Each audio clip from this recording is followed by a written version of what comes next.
हर माँ बाप अपने बच्चों के जन्म से ही उनके लिए सपने संजोने लगते हैं, उनकी भविष्य की चिंता करने लगते हैं, उनकी जिंदगी की दिशा तय कर देते हैं। लेकिन कभी कभी जिंदगी ऐसा मोड़ लेती है कि हमारी सारी प्लानिंग, हमारे सारे सपने हमारी आंखों से गिर के चूर चूर हो जाते हैं और हम कुछ नहीं कर पाते। क्या हम अपने दोस्तों और अपने दुश्मनों को परखने में चूक करते हैं?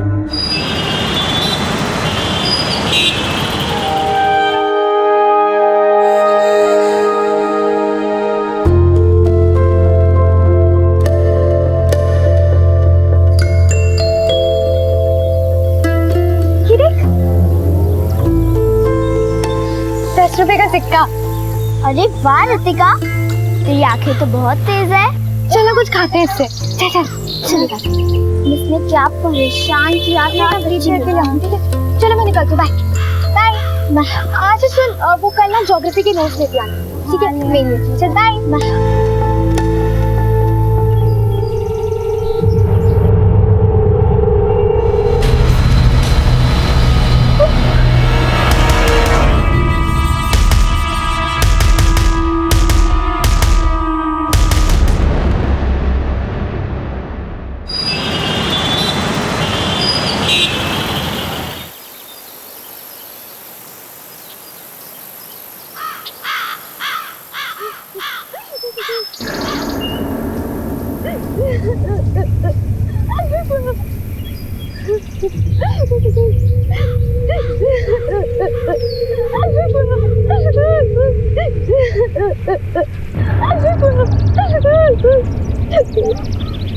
कौन है उधर? कौन है उधर? कौन है?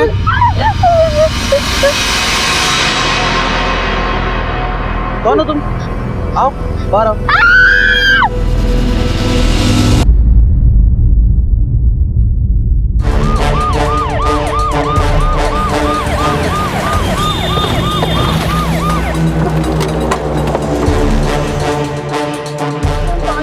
देखे तो आवाज आ रहा था रोने का है। हम बोले यार बिल्ली बुल्ली होगी कुछ, कर समझ में नहीं आया मेरे को। और बोले जाकर देखते हैं एक बार। देखो कहाँ पे है लड़की? मैडम मैंने फोन किया था, ये इस जगह पे लड़की, वो देखिए।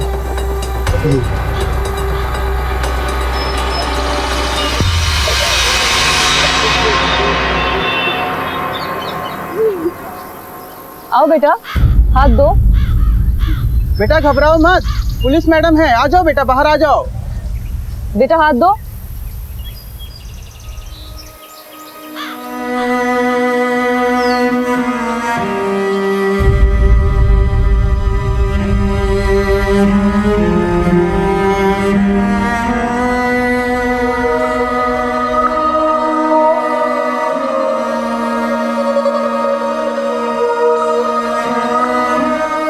बेटा आराम से उठो।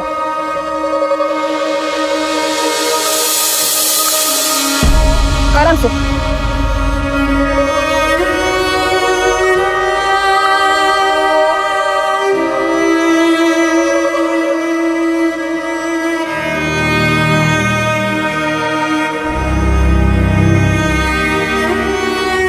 मैडम लगता है बेचारी देख नहीं सकती।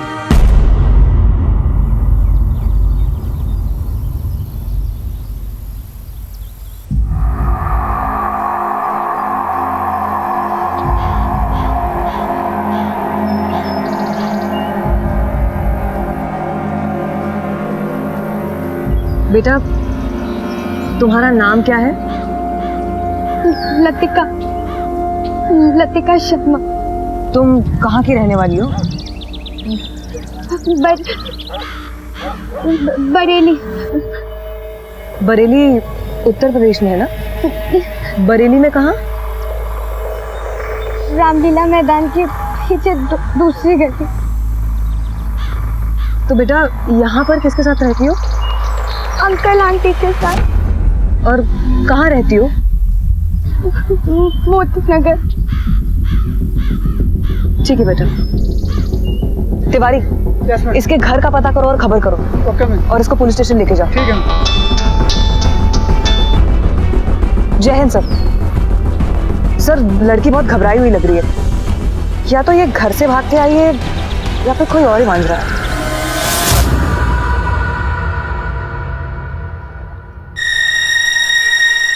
आराम से। बेटा अब ठीक लग रहा है?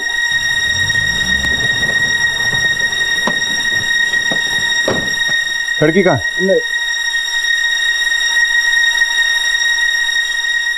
सर अब कैसी है? ठीक है सर।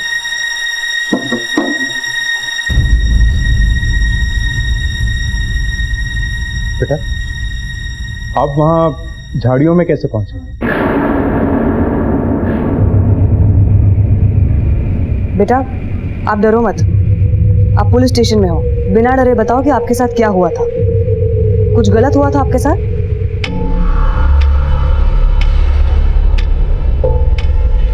नहीं, हमारे साथ कुछ नहीं हुआ।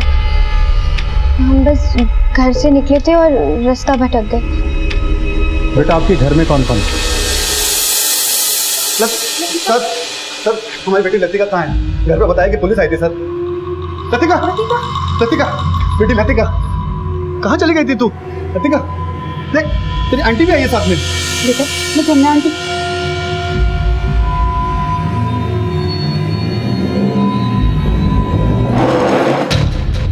आप लोग क्या लगते हैं इसके? अरे सर रिश्तेदारी का तो क्या कहें, मानो तो सब कुछ वरना कुछ भी नहीं। देखिए जितना पूछा जा रहा है उतना बताइए। वो हमारा खून का रिश्ता तो है नहीं सर, लेकिन हमारी बेटी की तरह है बिल्कुल। सर किराएदार है हमारी, अभी 1 साल पहले ही अपने बाप के साथ आई थी। ये लो बेटा चाय, गरम है सामान, पियो संभाल के। बस 1 साल के लिए चाहिए। बच्ची का इलाज चल रहा है एसएम गवर्नमेंट हॉस्पिटल में, 1 साल में ठीक हो जाएगी, फिर हम चले जाएंगे। कैसे गई इसकी आंखों की रोशनी? कुछ महीने पहले बिल्कुल ठीक थी, एक दिन अचानक सांस का दौरा पड़ा। डॉक्टर ने कहा कि अस्थमी की शुरुआत है, और फिर अस्थमी की गलत दवाई दे दी, उसी का साइड इफेक्ट हो गया और धीरे धीरे बच्ची की आंखों की रोशनी चली गई। कोई परिवार वाला घर मिल जाएगा तो अच्छा रहेगा, ताकि मैं काम पे जाऊं तो बच्ची कम से कम घर में सेफ रहे, इसलिए आप लोगों के पास चला है। लेकिन हर महीने का किराया 3000 रुपए है। अब देखिए बहन जी, मैं होटल में खाना बनाने का काम करता हूँ, मेरी इतनी कमाई नहीं है, मैं 2000 रुपए दे पाऊंगा। 2000 में तो नहीं होगा। चलो मम्मी मैं आता हूँ।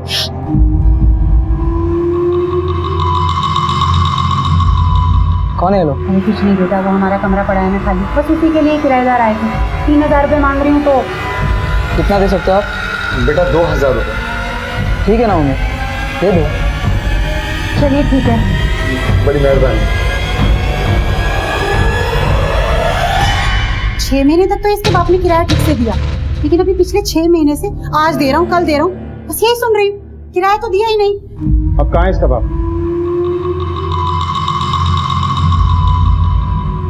साहब बड़ा अच्छा आदमी था साहब वो। जो पूछा है उसका जवाब दो। सर वो तो भगवान को प्यारा हो गया।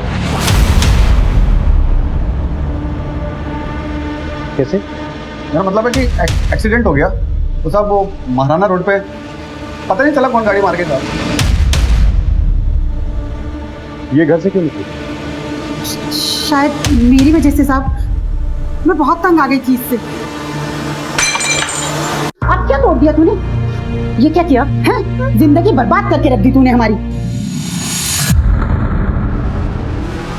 साहब उस शाम को मैं अपनी बहन के यहाँ गई हुई थी, और जब सुबह लौटी और इसे नाश्ता देने गई तो लतिका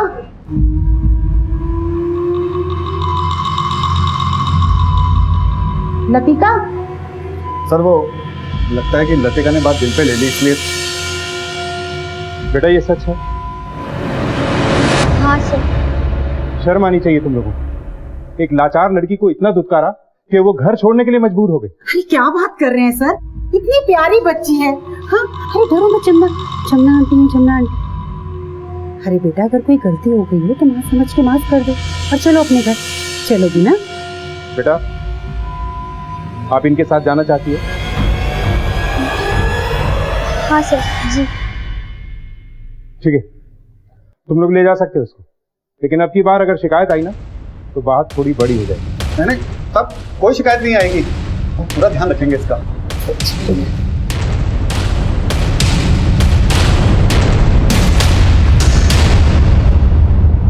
कुछ समझ में नहीं आ रहा है सर। ये बात तो पक्की है कि ये लड़की बहुत घबराई हुई है। सर, हो सकता है कि वो अपने पिता की मौत की वजह से अभी भी डिप्रेशन में है, या फिर हो सकता है कि अपने ना देखने की वजह से वो अभी भी परेशान है, या फिर ऐसा भी हो सकता है कि फैमिली की हरकतों की वजह से वो बहुत परेशान है। प्रभा, ये सर। एक होम फॉर चिल्ड्रन है सलामत, वहाँ एक साइकेट्रिस्ट है अमरीन। इस अमरीन को बच्ची के घर में भेजो। मुझे लगता है ये लड़की ट्रॉमा में है, बात अगर कुछ और है तो काउंसलिंग से सामने आ जाएगी। और हाँ, ये भी पता करो कि वाकई इसके बाप का एक्सीडेंट हुआ था, और अगर हुआ था तो कहाँ हुआ था। उसके बरेली वाले एड्रेस पे भेजो। जी सर।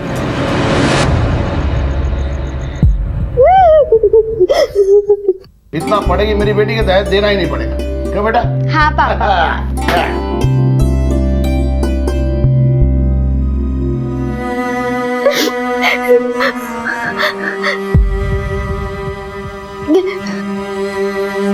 बेटा, ये माता रानी का आशीर्वाद है, इसे हमेशा अपने पास रखना, तो पे कभी कोई मुसीबत नहीं आएगी।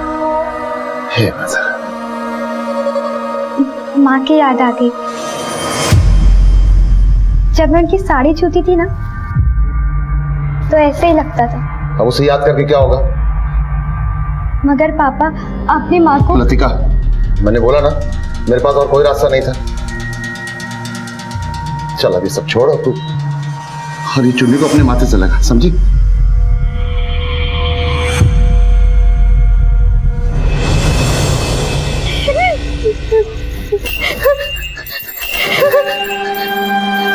कौन है? कौन है? मैंने किसी को कुछ नहीं बताया। कौन? मुझे कुछ मत करो, मैंने किसी को कुछ नहीं बताया। सो जा और दरवाजा बंद कर लेना, कोई भी आ सकता है।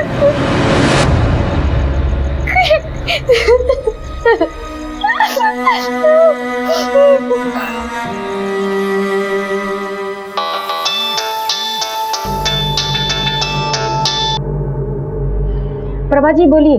वो मैं लतिका के बारे में बात करना चाह रही थी। जी, मैं उसी के घर जा रही हूँ। देखिए अमरीन जी, हमें इस लड़की की बहुत फिक्र है। वैसे तो कोई केस लॉन्च नहीं हुआ है, लड़की देख नहीं सकती है, कम उम्र और बेसहारा है, घर से निकली और रास्ता भटक गई। इसके अलावा और कुछ है जो हमारे सामने नहीं आया। लड़की की बॉडी लैंग्वेज को देखकर लग रहा था कि कुछ छुपा रही थी वो, या कुछ कह नहीं पा रही थी, और लड़की के गायब होने के 2 दिन बाद वो मिली है। अब हम जानना चाहते हैं कि इन 2 दिनों में हुआ क्या और वो निकली क्यों। बेटा, तुम्हारा नाम लतिका शर्मा है? देखो बेटा, तुम्हें जुबानी बोलना पड़ेगा, क्योंकि हम ये बातचीत रिकॉर्ड करेंगे, ठीक है? जी। तुम्हारे पापा का नाम क्या था? जी, दिवाकर शर्मा। देखिए, बच्ची को बोलने दीजिए। कहाँ की रहने वाली हो तुम? बरेली? देखिए, आप लोग मुझे डिस्टर्ब कर रहे हैं। मुझे बच्ची से अकेले में बात करनी है। प्लीज आप लोग बाहर जाइए। नहीं मैडम, आपको जो पूछना है पूछ लीजिए, हम डिस्टर्ब नहीं करेंगे। आप लोग जा रहे हैं या हम पुलिस स्टेशन बात करें? बेटा लतिका, घबरा मत, हैं? हम लोग यहीं पर हैं, हाँ, ठीक वो है? ठीक है, चलो चलते हैं। हाँ बेटा, तुम अपने पापा से बहुत प्यार करती थी। जी। कैसे गुजरे वो? एक्सीडेंट हो गया था, एक गाड़ी ने उड़ा दिया था।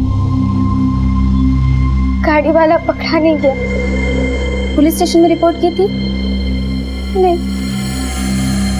अच्छा, तुम्हारी माँ? वो बचपन में ही गुजर गई, मुझे उनका चेहरा भी याद नहीं है।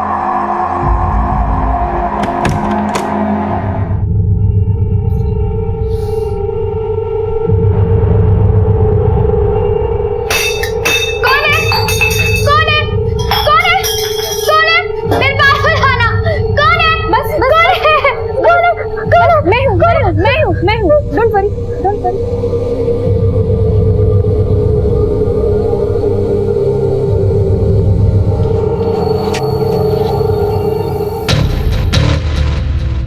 बताओ बेटा, आपके साथ क्या हुआ था?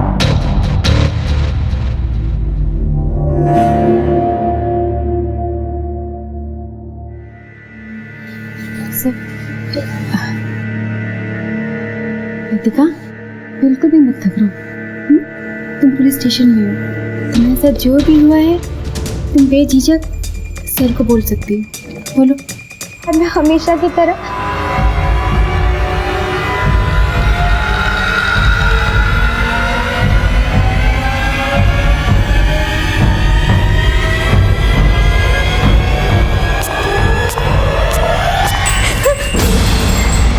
कौन है? कौन है?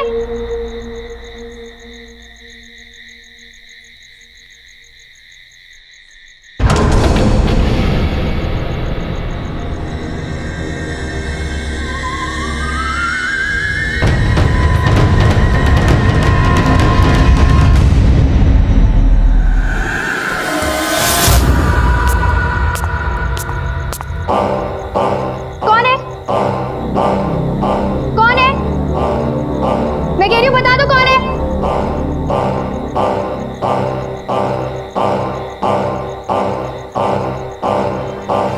कौन है? कौन है?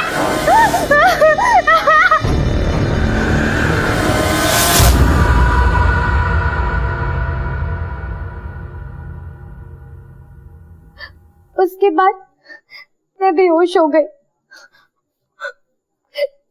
और जब मुझे होश आया तो अगर तूने किसी को भी बताया कि मैंने तेरे साथ क्या किया, तो जैसे तेरा बाप किया है वैसे तू भी जाएगी।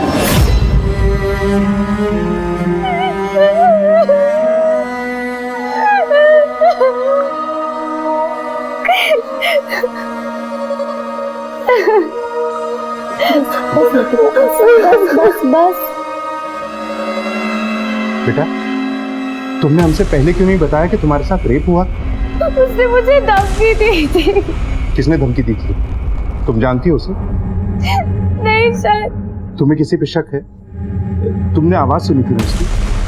मुझे नहीं पता सर। वो बहुत फुसफुसा के बात कर रहा था, मैं नहीं पहचान पाई। बेटा, कहीं ये तुम्हारा अंकल हरीश या उसका बेटा सोनू तो नहीं? मुझे नहीं पता सर, मुझे कुछ नहीं पता। उसका मेडिकल चेकअप करा। जी सर।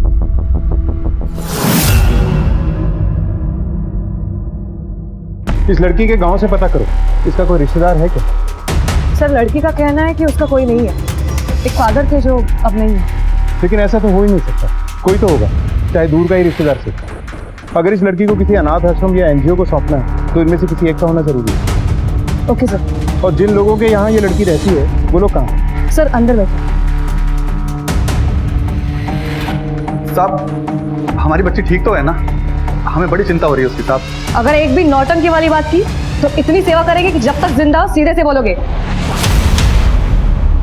लड़की घर से बाहर क्यों गई? साहब, आप तो जानते हैं कि उसे दिखाई नहीं देता था। हो सकता है कि घूमने गई हो, रास्ता भटक गई हो। लड़की अकेले घर से बाहर क्यों गई थी? साहब, मैं बताता हूँ। मेरी माँ ने उसे बाहर निकाला था। मेरी माँ को शक था कि मेरा और उस लड़के का कोई चक्कर चल रहा है, तो कभी शक था कि मेरे पापा का उस पर कोई नजर है। बेटा, ये तू क्या बोले जा रहा है? भगवान से तो डर। सोनू, तो पागल हो गए? नहीं साहब, ऐसा कुछ भी नहीं है। ये तो पता नहीं क्या बोले जा रहा है। दुबे, ले जाओ इसे। Yes ma'am. सर, मुझे क्यों लेके जा रहे हो सर? सर, मैंने क्या किया सर? हाँ, तो क्या बोल रहा था तू? जब मैं लतिका के रूम में जाता था ना, तो पूरा घर सर पर उठा लेती थी। और पापा जब लतिका के रूम में चले जाते थे ना, तो घर में पूरा झगड़ा चालू हो जाता। क्यों बेटा, क्या बोल रहा है ये? मैं मानती हूँ कि मुझे वो लड़की अच्छी नहीं लगती थी, सिर्फ इसलिए कि उसका बाप अच्छे से किराया नहीं देता था टाइम पे। सिंह, इसे भी लेके जाओ। साहब, मैंने कुछ नहीं सर, किया। इसने कुछ नहीं किया, इसको कुछ भी नहीं पता। सर, इसे छोड़ दीजिए, मैं आपको सब सच बता देती हूँ। मैंने कितनी बार कहा था अपने पति से कि इस लड़की को किसी अनाथ आश्रम में छोड़ देते हैं, पर वो मेरी बात सुनने के लिए तैयार ही नहीं थे। और उस रात अपनी बहन के घर जाने से पहले मैंने अपने पति को लतिका के कमरे से बाहर निकलते हुए देखा। मैंने उस लड़की के साथ कोई गलत काम नहीं किया साहब। मैं तो उसे अपनी बेटी की तरह मानता हूँ साहब। कितना माँ की कसम साहब,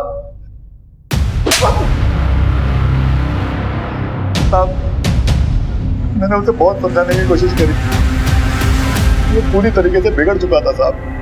कौन? साहब मेरा बेटा सोनू, क्या कुछ नहीं किया उसके लिए साहब।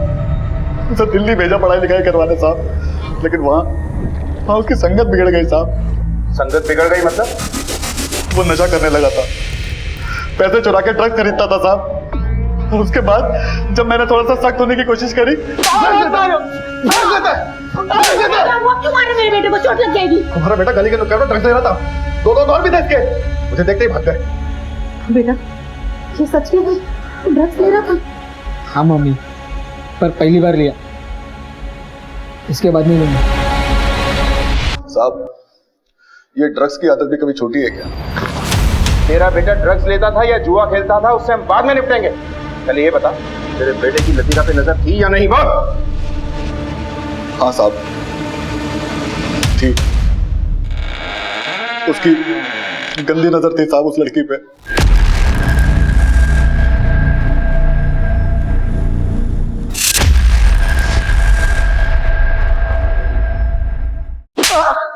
उस रात उसके कमरे में क्या लेने गया था तू? घर में पैसे नहीं थे और मुझे नशा करने के लिए पैसे चाहिए। मुझे पता था उसके बाप ने उसके लिए घर में कहाँ पैसे छुपा के रखे थे। कौन है? कौन है? कौन है?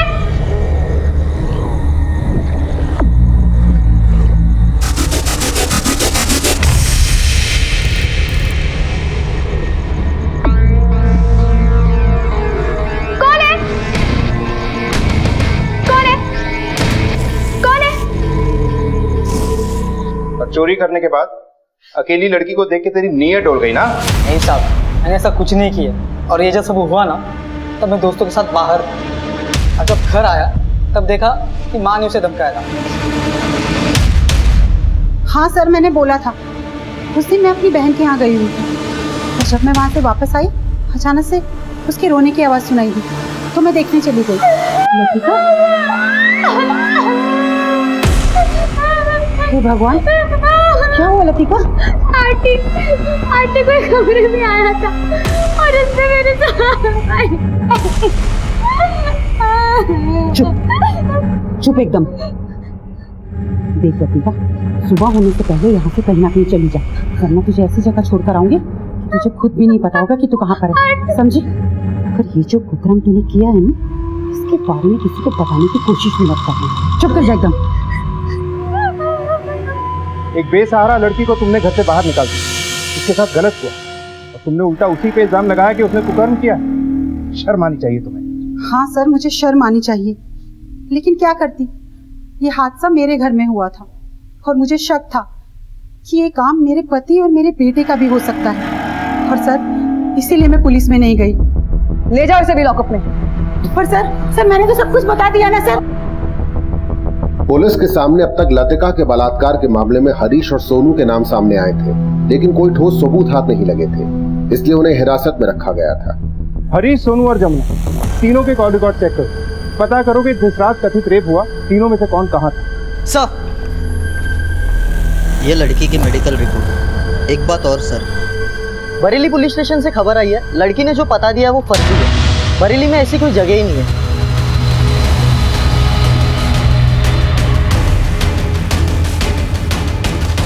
प्रभा, मेडिकल रिपोर्ट से भी ये क्लियर नहीं हो रहा है कि लड़की के साथ रेप हुआ है।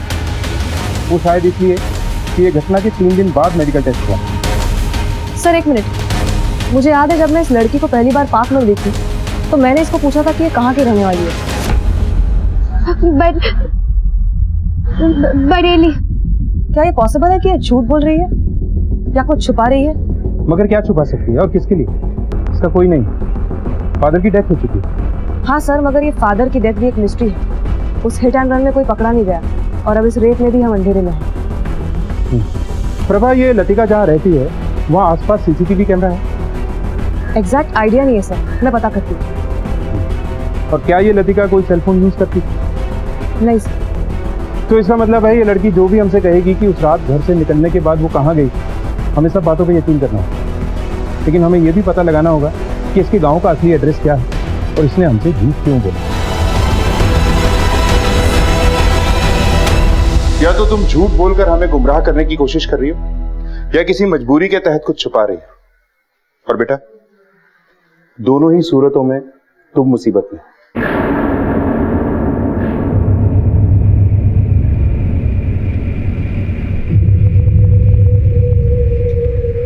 लतिका, हाँ मैं देखो, अगर किसी ने भी ना तुमको कोई भी धमकी दी है तो तुम सब सच सच बता दो। मैं हूँ तुम्हारे साथ, बोलो तुम। मुझे किसी ने कोई धमकी नहीं दी थी, सिवाय उस आदमी के जिसने मुझे कहा था कि अगर मैंने किसी को कुछ भी बताया, अगर तूने किसी को भी बताया कि मैंने तेरे साथ क्या किया, तो जैसे तेरा बाप किया वैसे तू भी जाएगी। तो तुमने गांव का पता गलत क्यों बताया? मैंने झूठ नहीं बोला था। पापा के साथ गांव छोड़े हुए मुझे काफी वक्त हो गया, मुझे कुछ याद नहीं था, तो मुझे याद था मैंने बता दिया। लतिका, तुम झूठ बोल रही थी। मैं झूठ नहीं बोल रही हूँ, नहीं बोल रही हूँ, मैं झूठ नहीं बोल रही हूँ, मैं झूठ नहीं बोल रही हूँ।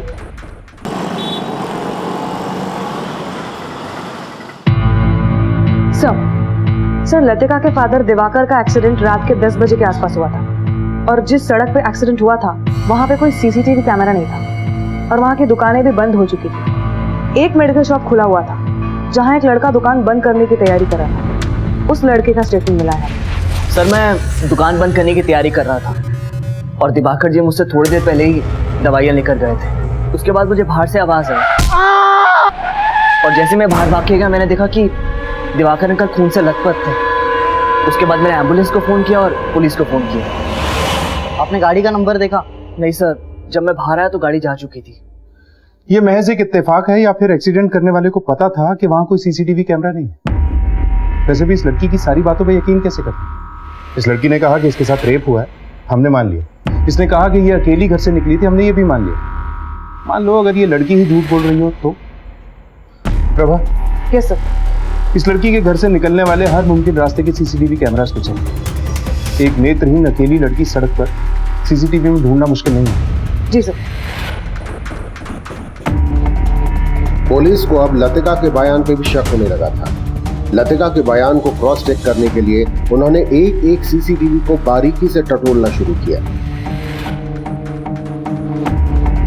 दिन रात की मेहनत के बाद पुलिस ने आखिरकार सच्चाई खोज ही निकाली। Prabha, yes sir. इतना तो साफ है कि ये लड़की सच बोल रही थी कि वो घर से अकेली निकली, और रेप को लेकर झूठ बोलने की कोई खास वजह भी नजर नहीं आ रही। तो फिर ऐसा कौन है जो इनके घर में आया था? इनके पड़ोसियों से पूछताछ करो। जी सर। और अपने खबरियों को भी एक्टिव कर दो किसी भी क्लू के लिए। ये जरूरी नहीं कि ये हरकत किसी पहचान वाले ने की, कोई अनजान भी हो सकता। जी सर।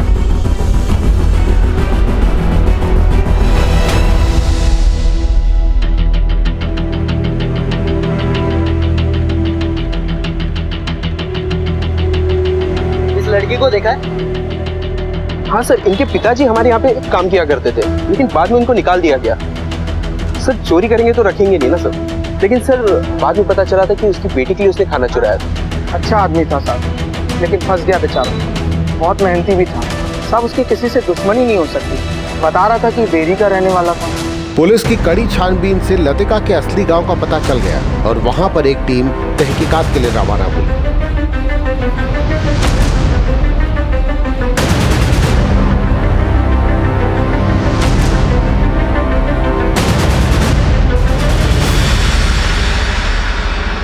तो लतिका है, हमारे छोटे भाई की बेटी। इसी का बाप तो 2 साल पहले अपनी पत्नी को जान से मार के यहाँ से भाग गया था।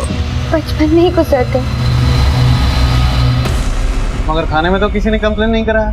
अब रिपोर्ट नहीं लिखवाई तो हम क्या करें सर? ये बात तो वैसे पूरा गांव जानता है कि हमारे छोटे भाई ने अपनी पत्नी का खून करके उसके बाद अपनी बेटी को लेकर के यहाँ से भाग गया। आप लोग शायद उस समय यहाँ के थाने में नहीं रहे होंगे, इसलिए पता नहीं। तो आपने क्यों नहीं लिखवाई रिपोर्ट? परिवार का मामला है, हम ये लिखाते कि हमारे परिवार के छोटे बेटे ने अपनी पत्नी का खून कर दिया। अब कुछ भी बोलो, अपना खून तो अपना ही होता है ना। आपको कैसे पता कि उसने खून किया था? किसी ने कहा आपसे या आपने अपनी आंखों से देखा? ये सब करते हुए सोहन ने देखा, हमारे बेटे। मैडम उस दिन जब हम बाजार से वापस आ रहे थे ना, तो चाचा जी के घर से आवाज़ें आ रही थी। तो मैंने खिड़की से झांक कर देखा, चाचा जी ने गुस्से में आकर चाची जी की हत्या कर दी। इससे पहले कि हम लक्ष्मी को अस्पताल पहुंचाते वो मर चुकी थी। Okay, thank you. मैडम, उड़ती हुई खबर ये भी है कि राजवीर ने ही लक्ष्मी का खून कराया था। राजवीर और दिवाकर के बाप ने जमीन के बंटवारे में राजवीर के बेटे सोहन और दिवाकर की बेटी लतिका को बराबर हिस्सों में बांट दिया था, जो कि राजवीर को नामंजूर था। उसका कहना था कि लड़की पराया धन होती, जायदाद के हिस्से में उसका हक नहीं होना चाहिए। मुझे इस केस की पूरी फाइल चाहिए। जी मैडम। अगर अभी तक किसी ने रिपोर्ट नहीं किया है तो अब थाना रिपोर्ट करेगा। लक्ष्मी के मौत की सच्चाई तो सामने आएगी और उसके खूनी को भी सजा मिलेगी।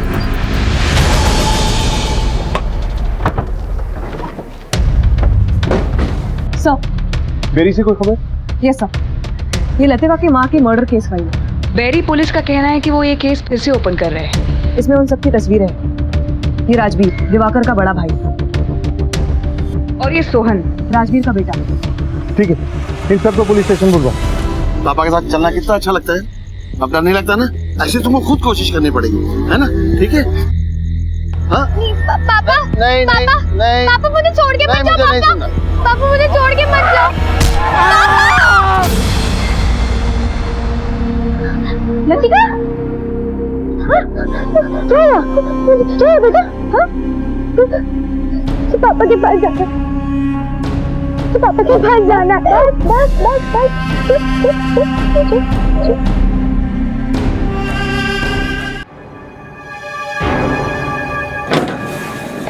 Sir please come in. Ma'am please तुम लोग जाओ। लतिका, तुमने हमसे झूठ बोला था। तुमने बोला था कि तुम बरेली में रहती, बरेली, जबकि तुम बेरी में रहती, और तुमने बताया था कि तुम्हारी माँ की मौत बचपन में ही हो गई थी। वो बचपन में ही गुजर गई, जबकि तुम्हारी माँ की मौत 2 साल पहले हुई थी और तुम्हारे बाप ने उसे मारा था। नहीं, ये झूठ है। यही सच है। तुम्हारे चाचा गांव में रहते हैं राजवीर, अपनी बीवी और बेटे सोहन के साथ। उन्हीं ने हमसे बताया कि तुम्हारे बाप ने तुम्हारी माँ का मर्डर किया और तुम्हें लेके भाग गया। नहीं, ये सच नहीं है। तो फिर सच क्या है? सच ये कि पापा माँ से बहुत प्यार करते थे। सोहन आया था क्यों? उससे कहा था कि मैं घर पे ना रहूं तो मैं आया करे। वही पेपर लेकर आया था, धमकी दे रहा था, कह रहा था साइन कर दो वरना बहुत बुरा होगा। मर जाऊंगा लेकिन लतिका की जमीन उसके नाम नहीं करूंगा। बाबूजी ने लतिका और सोहन में जमीन का बंटवारा बराबर बराबर किया था। कह रहा था लतिका की शादी की सारी जिम्मेदारी वो उठाएगा, दहेज में जितना भी खर्चा होगा वो सब करेगा, लेकिन जमीन उसको अपने नाम से चाहिए। दहेज? साले को दहेज के नाम पे अंदर करवा दूंगा और मेरी बेटी को दहेज की जरूरत ही नहीं पड़ेगी। हाँ, इतना पड़ेगी मेरी बेटी के दहेज देना ही नहीं पड़ेगा। क्यों बेटा? हाँ पापा।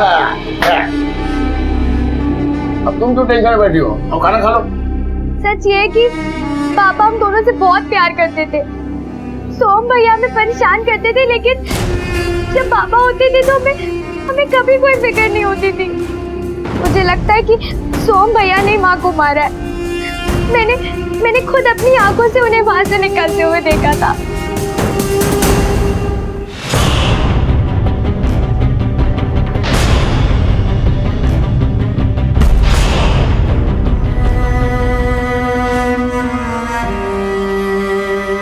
तो क्या जो तुम्हारे साथ हुआ वो भी सोहन है? मुझे नहीं पता। काश मैं देख सकती। पापा ने क्या क्या सपने देखे थे मेरे लिए, सब खत्म हो गया। अब नहीं जीना चाहती हूँ। ऐसे नहीं बोलते। लतिका, तुम चाहती हो ना कि तुम्हारी माँ के कातिल को सजा मिले, उसे सजा मिले जिसने तुम्हारे साथ ये सब किया? तो फिर तुम्हें हमारी मदद करनी, उस आदमी की महक को पहचानना होगा, किसी भी तरह की महक, गुटखे की महक, सिगरेट की महक या उसके पसीने की महक। मुझे नहीं पता, लेकिन मैं पूरी कोशिश करूंगी। सब कुछ सच सच बताएगा या सच जानने के लिए हमें कुछ करना पड़ेगा? क्या सच सर? यही सच कि तूने लतिका की माँ यानी अपनी चाची को क्यों और कैसे मारा, और लतिका के साथ गलत क्यों और कैसे किया। मेरे पापा अभी आते होंगे मुझे छुड़ाने, जब मैंने कुछ किया ही नहीं है तो ये ऐसे नहीं बनेगा। जरा इसकी अच्छी तरह से धुलाई करो। सब देखने सर बताता हूँ सर। सच याद आया? सर पापा ने दिवाकर चाचा को कई बार समझाया कि वो जमीन मेरे नाम कर दें, पर चाचा अपनी जिद पर अड़े हुए थे। तो पापा ने मुझसे कहा कि मैं चाची को अलग से समझाऊं। चाची मुझे इसमें लतिका की साइन चाहिए। मैंने आपसे कहा ना, उसकी शादी की जिम्मेदारी मैं लेता हूँ, मैं करता हूँ दहेज का इंतजाम। तुझे कहा था ना, तेरे चाचा यहाँ पे ना हो तो यहाँ आना नहीं।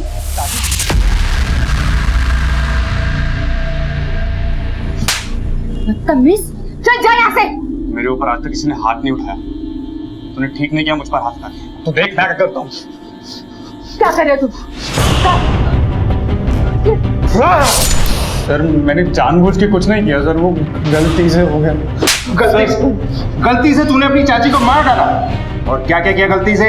सर और कुछ नहीं किया सर मैंने। मैं बताता हूँ। तुम बाप बेटा को जब ये पता चला कि कोर्ट में उनके साइन लगेंगे या डेथ सर्टिफिकेट, तो तुम दोनों ने उन्हें ढूंढना शुरू किया या नहीं? किया या नहीं किया? हाँ सर, मैंने अपने पहचान वालों को कांटेक्ट किया, तो हमारे एक दूर के रिश्तेदार मुंबई में रहते हैं। सर मैंने उनको फोन किया तो दिवाकर भैया, अरे वो यहीं रह रहे थे, हम ही ने तो उनको मकान दिलवाया किराए पे। लेकिन बेटा बहुत बुरा हुआ उनके साथ। क्या हुआ? अरे उनकी बेटी है ना लतिका, उसे अस्थमा का प्रॉब्लम हो गया था, इलाज भी चल रहा था यहाँ पर। लेकिन बेटा डॉक्टर ने न जाने कौन सी गलत दवाई दे दी कि उसकी आंखों की रोशनी चली गई। क्या मतलब? मतलब ये कि अब वो देख नहीं सकती है। फिर तुमने उसे ढूंढ निकाला और अपने चाचा को एक्सीडेंट करके मार डाला? नहीं सर, मैंने दिवाकर चाचा को नहीं मारा सर। मैं तो संदीप चाचा को फोन करता रहा, तो उन्होंने कहा कि दिवाकर चाचा का फोन आया था और उन्होंने भिवानी का पता बताया था, पर सर वहाँ ताला लगा हुआ था। ताला जरूर लगा था, लेकिन हरीश के मेन गेट के साथ में ही लतिका के रूम की एंट्री भी थी। वहां से तू उस रूम में गया, लतिका अकेली थी और तूने उसके साथ रेप किया। मैं उसका रेप कैसे कर सकता हूँ सर, वो मेरी बहन है सर। और लतिका की माँ तेरी चाची थी, तू उस पर कोशिश कर सकता है? सर मेरा यकीन कीजिए, चाचा के गांव से आने के बाद मैं उनसे मिला तक नहीं, और जब मुझे पता चला कि लतिका की आंखों की रोशनी चली गई तो मैं उन दोनों को मारना नहीं चाहता था सर, मैं तो बस सौदा करना चाहता था, वो जमीन हमारे नाम कर दे बस। लतिका की मां की हत्या की गुत्थी तो पुलिस ने सुलझा ली है, एक अनोखा तरीका खोज निकाला गया। बेटा हम एक एक्सपेरिमेंट कर रहे हैं और आपको हमारा साथ देना होगा। आपके पास एक एक करके सब लोग आएंगे, आपके कान में कुछ फुसफुसाएंगे, आपको उनकी खुशबू से, उनकी आवाज से पहचानना है कि उनमें से वो कौन है जो उस रात तुम्हारे कमरे में आया था। लेकिन सर लतिका जन्म से नेत्रहीन नहीं है, इसकी आंखों की रोशनी को गए हुए हार्डली 1 साल से ज्यादा हुआ होगा। इसकी वो इंद्रियां दूसरे फिजिकली चैलेंज लोगों की तरह स्ट्रांग नहीं हो सकती है। और फिर सर लतिका को फिर से मेंटल ट्रॉमा में डालने की क्या जरूरत है? क्योंकि हमारे पास और कोई रास्ता नहीं, हमने सारे तरीके अपना लिए, बस यही एक तरीका बचा है। ऊपर से ये बच्ची देख भी नहीं सकती, लेकिन लतिका तुमको देखना होगा, अपनी सारी शक्तियों को इकट्ठा करके तुम्हें पहचानना होगा कि तुम्हारा मुजरिम कौन है।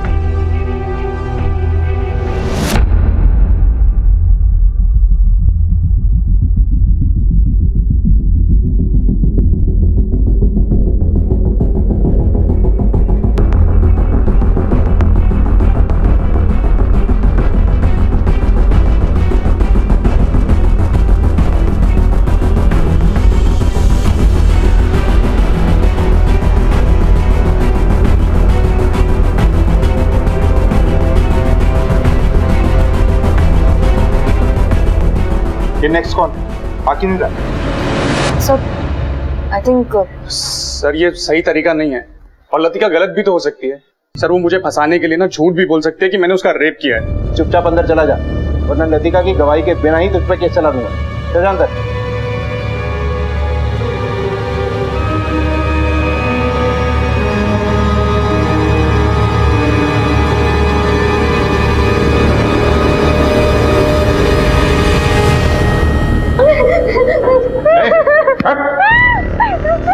बेटा क्या ये वही है जो उस रात तुम्हारे कमरे में आया था?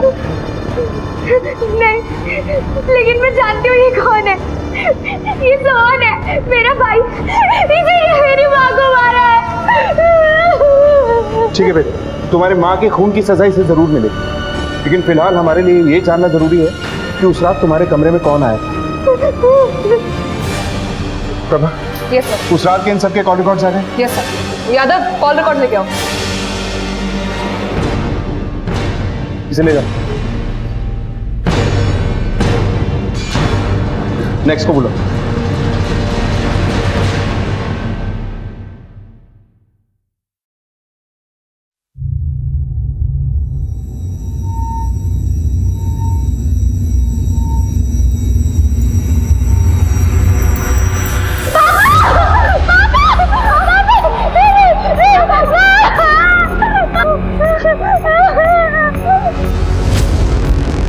देखिए सर, लतिका से जरूर कुछ गलती हुई है। वो बेचारी देख नहीं सकती। वो कैसे कह सकती कि वो आदमी मैं ही था? सिर्फ वही नहीं बोल रही, तेरे सेल रिकॉर्ड्स भी बोल रहे हैं। ये देख, जिस रोज तू दुकान पे नहीं गया था ना ये बोल के कि तू घर पे है, उस रोज तेरा सेल फोन खुद ब खुद चल के उसके घर चला गया था। सब बता दो प्लीज मत मारिए। जब मैंने पहली बार लतिका को अपनी दुकान में देखा तो उसे पसंद करने लग गया था। भाई साहब ये पूरे पैसे तो नहीं है? मैं पूरी कोशिश कर रहा हूँ, जल्दी आपके पैसे चुका दूंगा। मैं किसी को उधार नहीं देता, मुझे भी अपना धंधा चलाना है, आगे पैसे चुकाने पड़ते हैं। साहब जी, आप कहे तो मैं इनके पैसे दे देता हूँ। बेचारे मजबूर आदमी हैं और इनकी बेटी भी नहीं देख सकती। सर मैं उनके घर बार बार जाने के बहाने ढूंढने लगा, कभी दवाइयाँ देने के बहाने तो कभी ट्रस्ट की बात करने के बहाने। शायद मैं लतिका से प्यार करने लगा था।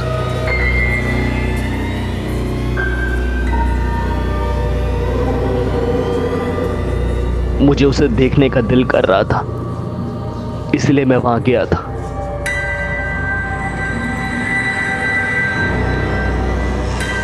और मैंने वहां देखा कि घर में कोई नहीं था।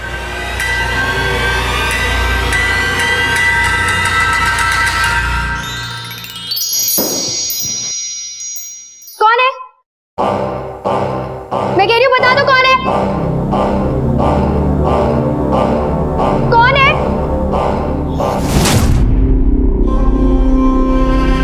सर, जो हुआ अचानक से हुआ, मैंने कोई प्लान नहीं किया था। जब उस दिन मैंने लतिका को उस हालत में देखा तो मैं अपने ऊपर काबू नहीं कर पाया और उसके बाद मैं डर गया था। इसलिए मैंने लतिका को कहा कि अगर तूने किसी को बताया कि मैंने तेरे साथ क्या किया तो मैं दोबारा आऊंगा और ये सब तेरे साथ दोबारा करूंगा। सर, मैं लतिका से माफी मांगने के लिए तैयार हूँ और अपनी गलती का पश्चाताप करके उससे शादी करने के लिए भी तैयार हूँ। तू चाहे तो किसी की भी जिंदगी बर्बाद कर दे, और जब बात तेरे ऊपर आएगी तो सोचेगा दूसरों के बारे में। तू शादी करना चाहता है ना? शादी नहीं, हम तो बारात भी निकालेंगे तेरी।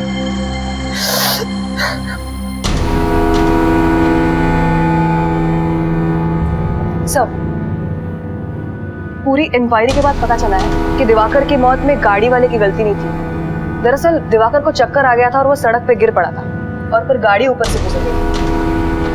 और लतिका, वो कैसी है? सर, लतिका ने कॉलेज जाना शुरू किया है और अमरीन की देखरेख में अच्छा रिकवर कर रही है वो। यही हुआ लतिका के साथ। उसके सगे चाचा ने, उसके मकान मालिक के परिवार ने लतिका की मजबूरी का फायदा उठाया। सूरज ने तो लतिका का यौन शोषण तक किया। इस दुनिया में जहां अच्छे खासे लोग जीने के लिए संघर्ष करते हैं, वहां ये हम सब की जिम्मेदारी है कि हम सब असहाय लोगों की मदद करें, उनका सहारा बने। हमारे आज के एपिसोड की दूसरी कहानी।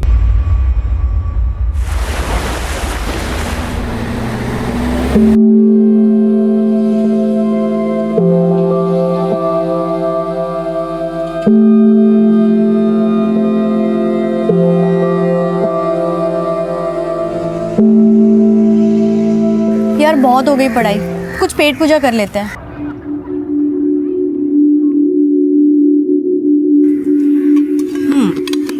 दिशा, लो, आज तुमने टिफिन नहीं लाया ना? नो यार थैंक्स, एक्चुअली घर में ना बहुत जरूरी काम है, मैं तुमसे बाद में मिलती हूँ। लेना नहीं लेना यार, एक तो please please. I am so sorry. It's okay, मैं डस्टबिन में फेंक देती हूँ। डस्टबिन में क्यों? डस्टबिन में फेंकने से तो अन्न का अपमान हो जाएगा। तुम ना मुझे दे दो, मैं रास्ते में किसी भूखे को दे दूंगी। डस्टबिन में डालने से तो बेहतर है कि किसी भूखे का ही पेट भर जाएगा।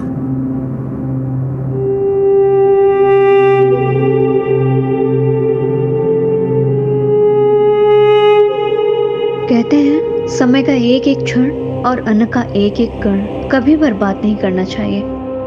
मेरे परिवार के हालात ऐसे थे कि मुझे होश संभालते ही अन्न की कीमत पता चल गई थी। अम्मा,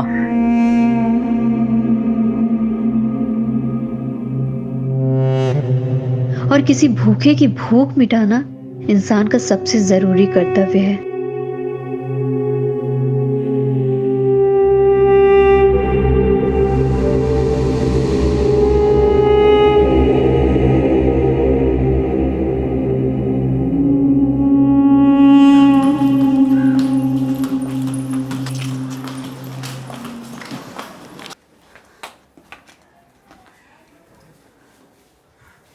अभी तक काम खत्म नहीं हुआ तेरा?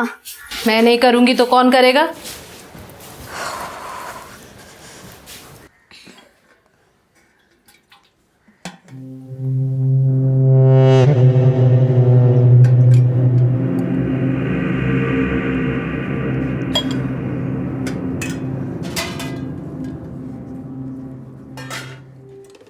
क्या हुआ अम्मा? मूड बड़ा खराब लग रहा है आज। पैसों का इंतजाम आज भी नहीं हुआ क्या? कौन देगा? इस उम्र में कोई काम तो देता नहीं, उधार क्या देगा? अम्मा तुम बिल्कुल भी टेंशन मत लो, बस 6 महीने में मेरी LLB पूरी हो जाएगी, फिर मैं बहुत अच्छी सी जॉब ढूंढ लूंगी। मैं सब सही कर दूंगी अम्मा। हाँ, अम्मा और मैं तो बर्तन मांजने के अलावा कुछ कर नहीं पाए। देखते हैं तू कौन से तीर मारती है। चेची ये ना बहुत ही हिंसक उदाहरण है। देखना तेरी दिशा झंडे गाड़ेगी, झंडे। चाहे जितने भी झंडे गाड़ ले, पर ये ऊंची जात वाले कभी हमें ऊंचा नहीं देख सकते। अम्मा ये दुनिया क्या सोचती है सोचने दो, पर हमारे देश का संविधान ना हम सबको बराबरी का दर्जा देता है। ये सब बड़ी बड़ी बातें हैं, होता नहीं है ऐसा कुछ भी।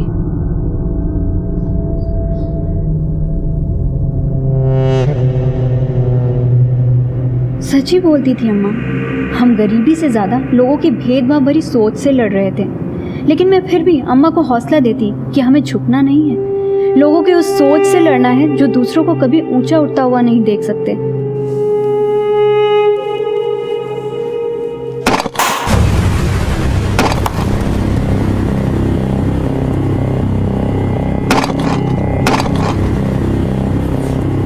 ये आवाज कैसी?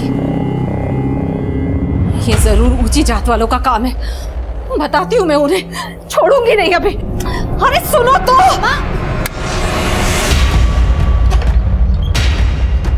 कौन है? कौन है? अरे हिम्मत है तो सामने आओ। चाहे जितना भी कर लो तुम लोग, एक बात कान खोल के सुन लो, हम यहाँ से कहीं नहीं जाएंगे। अरे हिम्मत है तो सामने से पत्थर मारो। अम्मा इन कायरों के सामने ना गला फाड़ने से कुछ भी नहीं होगा, पर इनको इनके किए की सजा ना एक दिन जरूर मिलेगी। आप अंदर चलो। चलो अम्मा।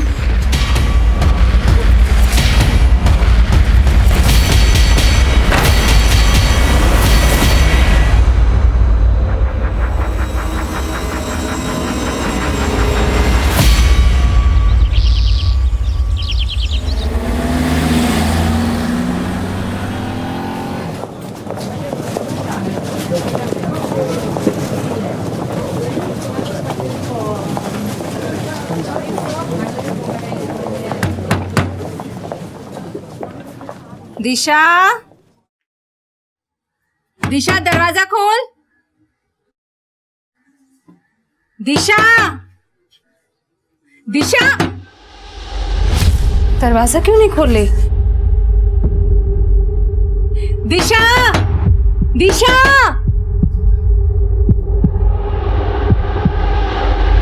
वो दिशा अंदर से दरवाजा नहीं खोल रही है। आप लोग मेरी मदद करेंगे क्या? वो दिशा अंदर से दरवाजा नहीं खोल रही, आप चलकर मेरी मदद करेंगे क्या? अरे तामश्री, अरे श्रीधरन, वो मैं बाहर गई थी तब दिशा अंदर पढ़ रही थी, अभी जब वापस आई तो वो अंदर से दरवाजा ही नहीं खोल रही है। जरा देखो तो।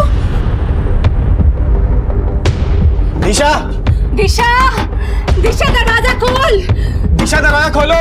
अभी क्या करूं मैं? आपने पीछे वाला दरवाजा चेक किया क्या?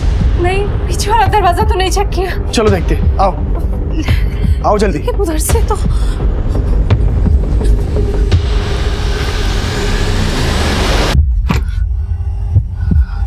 यहाँ तो ताला लगा हुआ है, लगता है दिशा कहीं ताला लगा के चली गई हो। अरे शशिधरन, हम लोग पीछे के दरवाजे से कभी भी आते जाते नहीं है, कुछ तो गड़बड़ है। वो फोन है मेरा, दिशा के पास, फोन लगा। क्या हुआ? हाँ, घंटी जा रही है। फोन की आवाज तो अंदर से आ रही है। अरे दिशा, दिशा! अम्मा, क्या हुआ? परेशान? रूपा, दिशा अंदर से दरवाजा नहीं खोल रही है, कुछ तो गड़बड़ है। शशिधरन, दरवाजा तोड़ दो जल्दी। दिशा, तोड़ दो दरवाजा, तोड़ दो शशि। मुझे लगता है ना, हमें पुलिस को फोन करना चाहिए। पुलिस? हाँ।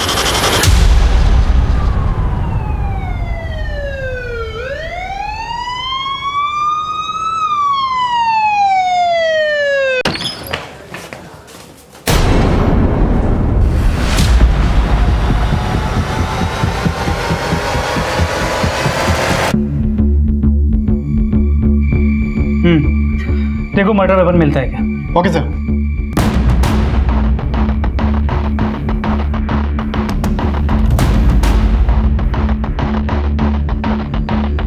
यहाँ कहीं भी मर्डर वेपन नहीं है, और ना तो फोर्स्ड एंट्री के साइन है ना लूट के।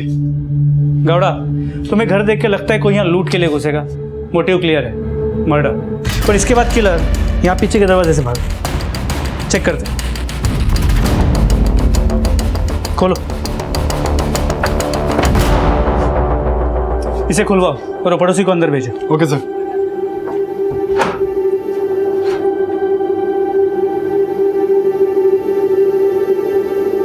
सर, दिशा की अम्मा ने बताया कि उन्हीं के घर का ताला है और वो लोग हमेशा पीछे के दरवाज़ा अंदर से बंद किया करते थे और आने जाने के लिए सामने वाले दरवाजे का इस्तेमाल किया करते थे।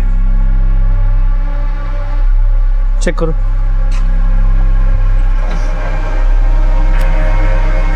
पर चीज को बारीकी से चेक करो। Yes sir. आप आ रही है प्लीज। Ji sir.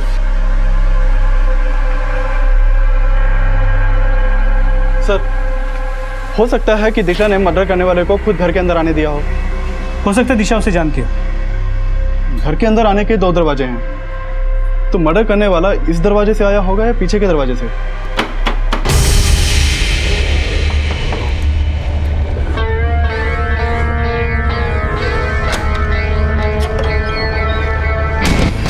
वो आया कहीं से भी हो, लेकिन जितनी बेरहमी से उसने दिशा को मारा है, वो चीखी चिल्लाई तो जरूर हो। उसके बाद उसने घर से ही ताला उठाया, पीछे के दरवाजे को बाहर से ताला लगा और फिर वहीं से भाग गया। यहाँ इतना सब कुछ हुआ तो दिशा की चीखें पड़ोसियों ने तो सुनी हो। शायद किलर को घर के अंदर आते हुए देखा होगा या फिर घर के पीछे से भागते हुए। लेकिन इस शशिधरन के अलावा और कोई पड़ोसी सामने नहीं आया। बाकी के पड़ोसियों से पूछताछ करो और बॉडी को पोस्टमार्टम के लिए भिजवा दो। Okay sir.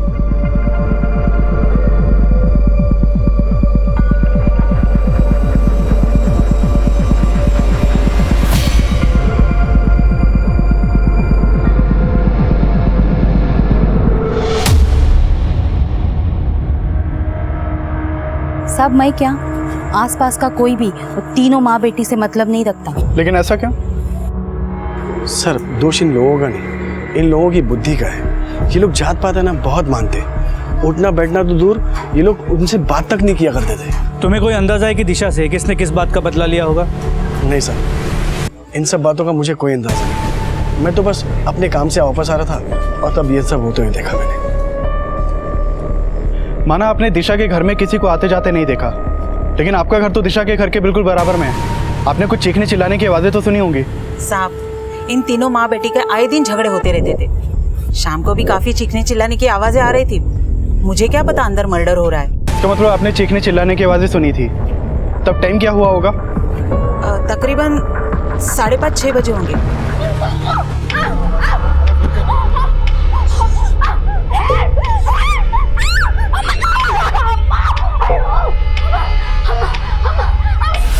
दिशा जिस वर्ग से आती थी उसने इस केस को बेहद ही संवेदनशील बना दिया था और दिशा की हत्या के इस केस को मीडिया काफी कवरेज दे रहा था। दिशा बेहद ही गरीब परिवार से ताल्लुक रखती थी, फिर भी वो स्कॉलरशिप से LLB कर रही थी। लेकिन आज भी हमारे समाज में उसकी जाति के लोगों को भेदभाव सहना पड़ता है।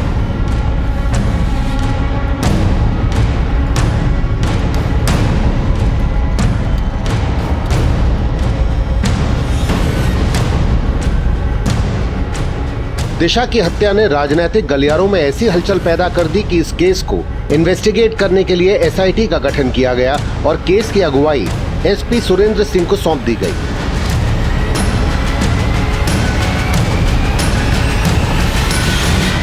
सर इस मर्डर केस के बारे में कुछ बताइए सर। क्या दिशा की मौत में वाकई जातिवाद का कोई एंगल है, जैसे कि मीडिया हाइप बना रही है? सर ये तो तय है कि दिशा का परिवार आसपास के लोगों के भेदभाव का शिकार हो रहा था, और जिस तरह मर्डर हुआ है लगता है किसी ने दुश्मनी निकाली। हमें क्राइम सीन से तो पता नहीं चला, लेकिन जब बॉडी को पोस्टमार्टम के लिए भेजा तो पोस्टमार्टम डॉक्टर्स ने बोला कि उसके प्राइवेट पार्ट्स पे भी चाकू से वार किए गए। तो दिशा के मर्डर से पहले उसके साथ रेप भी हुआ था? पॉसिबिलिटी तो है, लेकिन पता तब चलेगा जब फाइनल पोस्टमार्टम रिपोर्ट आ जाएगी। दिशा की फैमिली ने किसी पर शक जताया? दिशा की मदर काफी सदमे में, और दिशा की बड़ी बहन रूपा दिशा और अपनी मदर की हालत की वजह से दोहरे सदमे में।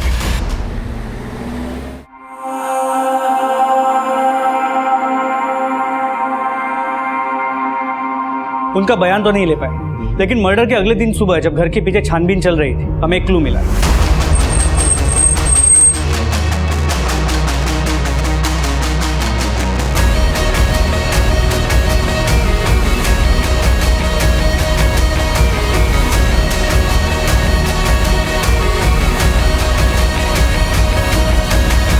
हमें एक आदमी की लेफ्ट पाव की 9 नंबर की स्लीपर मिली, जिसपे खून के धब्बे हैं। हमने स्लीपर को फोरेंसिक लैब भेजा है चेक करने के लिए कि क्या वो खून दिशा का है, लेकिन मुझे यकीन है ये स्लीपर उसी किलर का है जो दिशा के घर से भागते हुए उसके पैर से निकला होगा। तो फिलहाल हमारे पास एक ही क्लू है कि किलर कोई आदमी हो सकता है जो 9 नंबर का जूता चप्पल पहनता है, लेकिन दिशा के घर में तो तीनों औरतें ही है ना। सर पता चला है कि दिशा का फादर भी है, जो दिशा जब 4 साल की थी तो फैमिली को छोड़ के अलग रहने लगा है। क्या नाम है उसका, और वो घर छोड़ के क्यों गया था? उसका नाम गोपेश्वर है, उर्फ गप्पू। यही मुड़ुगुरु में रहता है। हमने खबरियों को उसके बारे में पता लगाने के लिए बोल दिया। वजह तो दिशा की मदर बता देगी कि इस गोपेश्वर ने उन्हें छोड़ा क्यों था। ठीक है, मैं दिशा की फैमिली से बात करने की कोशिश करता हूँ, लेकिन दिशा एक कॉलेज गोइंग स्टूडेंट थी, एलएलबी कर रही थी। उसके कॉल रिकॉर्ड्स में से उसके किसी बॉयफ्रेंड का कोई एंगल मिला है? सर दिशा फ़ोन नहीं रखती थी और एलएलबी भी वो स्कॉलरशिप पे कर रही, लेकिन दिशा के घर से हमें उसके मदर का फ़ोन मिला है। उस नंबर के कॉल रिकॉर्ड्स निकलवाए, शायद उस नंबर से वो किसी लड़के से बात करती हो। लेकिन आगव, हमें इस केस में हर एंगल को इन्वेस्टिगेट करना है। एक काम करते हैं, 2 टीम्स बनाते हैं। एक टीम दिशा की फैमिली और दिशा से जुड़े हर पर्सनल एंगल को इन्वेस्टिगेट करेगी, दिशा के रिश्तेदार, फ्रेंड्स, बॉयफ्रेंड, जिल्टेड लवर, सब कुछ। और दूसरी टीम आउटसाइड एंगल को इन्वेस्टिगेट करेगी, दिशा के अड़ोसी पड़ोसी या बाहर का कोई भी ऐसा आदमी जिसका उसके कत्ल में कोई हाथ हो सकता है। और गौड़ा, उस एरिया को फिर से एक बार स्कैन करो जहाँ से हमें वो खून में सनी हुई चप्पल मिली थी, शायद कोई और क्लू मिले। सर, दिशा की हत्या में परिवार के अंदरूनी और बाहरी एंगल्स को इन्वेस्टिगेट किया जाने लगा। दर्जनों पुलिसकर्मी पूरी मुस्तैदी से जांच में जुट गए। दिशा की मां का स्वास्थ्य लगातार बिगड़ रहा था और दिशा की बड़ी बहन का बयान भी लेने की कोशिश की गई। मैं समझ सकता हूं कि आप लोग किस हालात से गुजर रहे हैं, लेकिन हमारा आपसे बात करना बहुत जरूरी है। आपको किसी पे शक है जो दिशा को इस तरह से मार सके? साहब हमारा कोई एक दुश्मन नहीं है। इस मोहल्ले में सभी लोग हमारी जात की वजह से हमसे घृणा करते हैं। कोई हमें पसंद नहीं करता यहाँ। लेकिन ऐसा कौन दुश्मन हो सकता है जो दिशा की जान लेने पर उतारू हो जाए? साहब मुझे कुछ भी पता होता है तो मैं पहले आपको सब कुछ बता देती। अच्छा, दिशा की लाइफ में कोई बॉयफ्रेंड था? नहीं साहब, ऐसा कुछ भी नहीं था। सर उसका सारा फोकस अपनी स्टडी पर रहता था। उसकी लाइफ में कोई भी लड़का नहीं था। लेकिन हो सकता है कोई लड़का उसे परेशान करता हो, उसका पीछा करता हो। उसका हमें कोई आइडिया नहीं। वो अपनी प्रॉब्लम भी कोई शेयर नहीं करती थी हमसे, और इनफैक्ट हमें ये भी नहीं पता था कि उसकी पर्सनल लाइफ में इतना स्ट्रगल है। सर हम ये भी इमेजिन नहीं कर सकते कि वो इतनी पुअर थी और उसके घर में खाने की भी प्रॉब्लम थे। अब समझ में आया कि वो कभी कभी लंच बॉक्स क्यों नहीं लाया करती थी, और वो इतनी स्वाभिमानी थी कि हमसे भी खाना नहीं लेती थी। निशा लो, आज तुमने टिफिन नहीं लाया ना? नो यार थैंक्स, एक्चुअली घर में ना बहुत ज़रूरी काम है, मैं तुमसे बाद में मिलती हूँ। और हमें अपने घर ले जाना भी अवॉइड करती थी। मैं क्या सोच रही थी, अब गार्डन में पढ़ने के बदले बारी बारी अगर एक दूसरे के घर चले जाए तो कैसा रहेगा? नहीं यार, घर नहीं। अरे actually sunlight is good for health ना, और सनलाइट में तो कंसंट्रेशन भी अच्छा रहता है, तो हम यहीं पढ़ेंगे। Sir we all love her. ये सोच के भी गुस्सा आ रहा है कि इतना कोई क्रूअल कैसे हो सकता है। Sir please find a culprit, वरना उसकी आत्मा को शांति नहीं मिलेगी। हाँ बोल। सर दिशा के बाप के बारे में सब कुछ पता कर लिया मैंने। एक नंबर का दारूबाज और जुआरी आदमी है। उसके पुराने दोस्तों से पता चला है कि दिशा और दिशा की फैमिली को छोड़ा क्यों उसने। ठीक है, तू नजर रख। जब हमारे बाबा हमें छोड़कर गए तो दिशा और मैं बहुत छोटे थे और उनके जाने का कारण अम्मा ने हमें कभी नहीं बताया।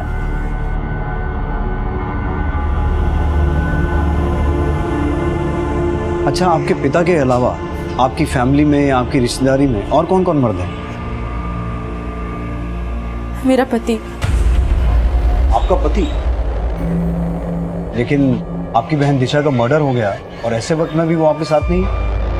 सब दरअसल 2 साल पहले ही मैंने उसे छोड़ दिया था। मैं जान सकता हूँ आपने अपने पति को क्यों छोड़ा? साहब वो मुझे बिल्कुल पसंद नहीं करता था, हर रोज झगड़ता और मुझे कोसता रहता था। मेरा दिमाग खराब था कि मैंने तुझसे शादी की। हाँ, न शक्ल न सूरत, न अकल न सलीका। अरे तुझसे अच्छी तो तेरी बहन है। तुम दोनों को देख के कौन कह सकता है कि तुम दोनों बहन है? और फिर कुछ समय बाद पता चला कि उसका चक्कर किसी और औरत के साथ चल रहा है, इसलिए मैं उसे छोड़कर अम्मा के पास चली आई। सब पता चल गया मुझे। हाँ, विजय का फोन आया था, इसका थोड़ा सा झगड़ा हुआ विजय से और तुम इसको उठा के इधर ले आई। अरे अम्मा कोई छोटी बात नहीं है, उसका किसी और औरत से चक्कर चल रहा है। क्या? पर वो तो अब अपने मुंह से थोड़ी ना बताएगा वो अपनी करतूतें। बस अम्मा बहुत हो गया, अब चिची कहीं पे भी नहीं जाएगी। दिशा तो हमारा तलाक ही करवाना चाहती थी। नाम क्या है आपके पति का? विजय नायर। तो आपका और विजय का तलाक हो गया? नहीं, पिछले कुछ समय से विजय मुझसे और अम्मा से माफी मांगने आ रहा था, लेकिन दिशा बिल्कुल नहीं चाहती थी कि मैं उसके पास वापस जाऊं।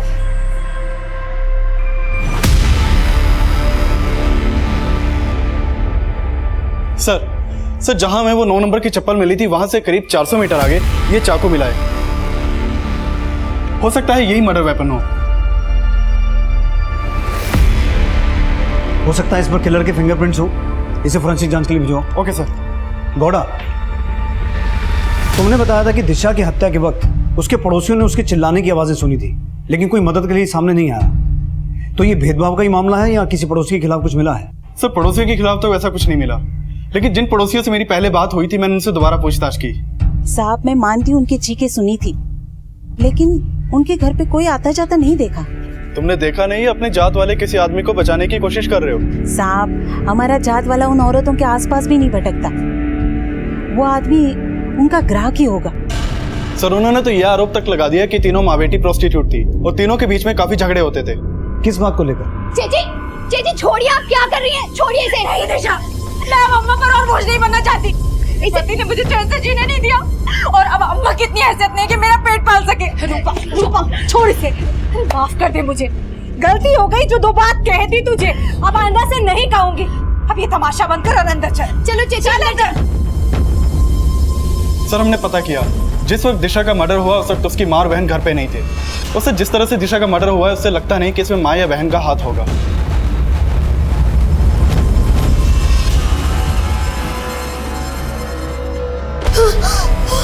अम्मा, अम्मा, अम्मा, क्या हुआ अम्मा?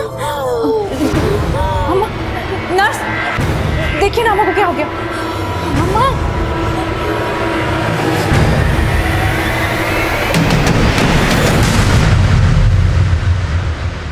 दिशा की फ्रेंड्स ने दिशा के कैरेक्टर के बारे में सब अच्छा ही बोला है, लेकिन दिशा की बहन रूपा का कहना है कि उसके पति विजय का कैरेक्टर खराब था, इसी वजह से उसने उसको छोड़ा। वहीं दिशा की माँ को कई साल पहले ही दिशा के बाप ने छोड़ दिया था। हो सकता है इन तीनों माँ बेटी का ऐसा कोई राज हो जो दिशा की मौत से ताल्लुक रखता हो। दिशा के बाप को तो राघव लेके आ रहा है। गौड़ा, तुम रूपा के पति विजय के बारे में और अच्छे से पता करो। Okay sir.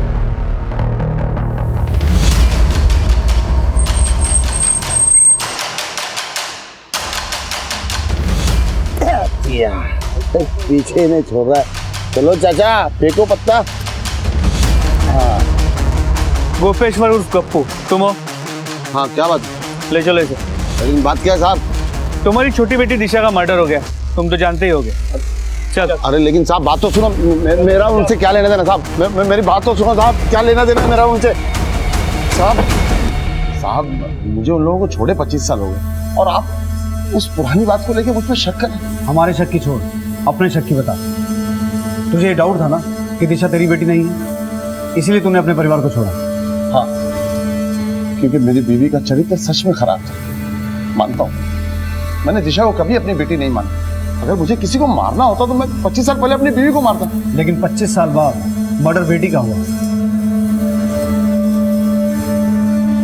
नई चप्पल पहनी? नई चप्पल?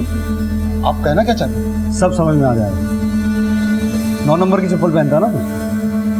10 नंबर की चप्पल है साहब, और मैं आदमी भी 10 नंबर का हूँ। जुआ खेलता हूँ, शराब पीता हूँ, लेकिन साहब कभी किसी से मार पिटाई नहीं की। और आप मर्डर का आरोप लगा रहे हैं।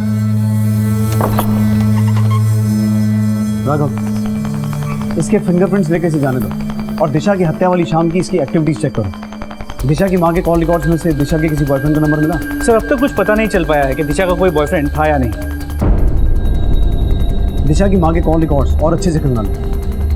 पति चरित्रहीन बोल के छोड़ के चला गया था और पड़ोसी भी प्रोस्टिट्यूट बोल रहा है। हो सकता है कोई ऐसी बात हो जो दिशा की मौत की वजह बना। जी सर।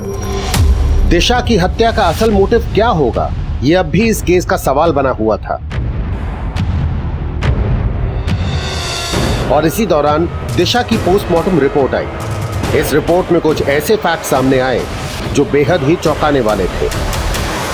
सर पोस्टमार्टम रिपोर्ट से अब तो यह साफ हुआ है कि दिशा के साथ रेप भी हुआ था। लेकिन राघव, हैरान करने वाली बात यह है कि दिशा के ब्लड में से अल्कोहल के ट्रेसेस मिले हैं। अगर उसने हत्या से पहले शराब पी थी तो क्या उस किलर के साथ पी थी? और फिर उन दोनों के बीच में ऐसा क्या हुआ जो वारदात में तब्दील हो गया? सर माना कि दिशा के खून में अल्कोहल के ट्रेसेस मिले, लेकिन पोस्टमार्टम रिपोर्ट से यह भी पता चला है कि उसके मर्डर के 8 घंटे पहले से उसने कुछ भी नहीं खाया, तो हो सकता है शराब भी उसे जबरदस्ती पिलाई गई। इसके अलावा सर दिशा, उसकी माँ और उसकी बहन के खिलाफ कोई भी ऐसा सबूत नहीं मिला जो ये प्रूव करे कि उन लोग प्रोस्टिट्यूशन में इन्वॉल्व, और दिशा के लाइफ में कोई लड़का भी नहीं था। लेकिन राघव, फोरेंसिक रिपोर्ट से यह बात तो साफ हो गई है कि 9 नंबर की चप्पल और उस चाकू पर मिला खून दिशा का ही था, और उस चाकू और घर पर मिले फिंगरप्रिंट्स एक ही आदमी के थे। इसका मतलब है सारा कांड एक ही आदमी का किया हुआ है।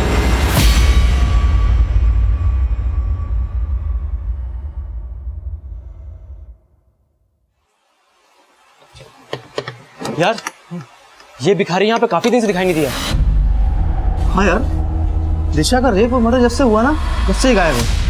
कहीं इसने तो कुछ नहीं किया? चल देखते हैं, चलो। क्या रे?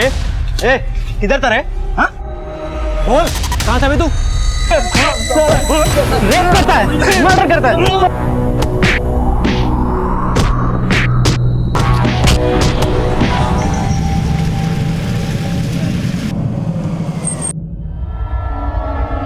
पीछे हटो, पीछे हटो, चलो पीछे। सर सांस चल रही है। इसी जल्दी से हॉस्पिटल लेके जाओ। Okay sir. सर शायद इसी ने दिशा का रेप और मर्डर किया है। अगर इसने कुछ गलत किया है तो इसे सजा कानून देगा। तुम कौन होते हो किसी को सजा देने वाले?